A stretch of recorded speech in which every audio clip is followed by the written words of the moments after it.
Good morning students.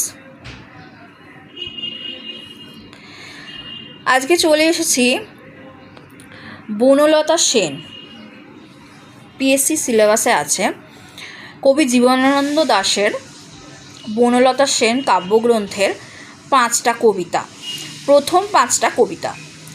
সেই 5টা কবিতার আজকে আমি দ্বিতীয় কবিতা নিয়ে আলোচনা করতে চলে এলাম।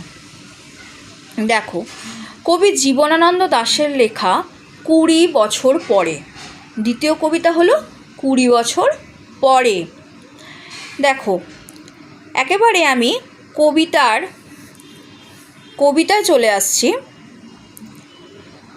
দেখো কি আছে, 20 বছর পরে, আবার বছর 20 পরে তার সাথে দেখা হয় যদি,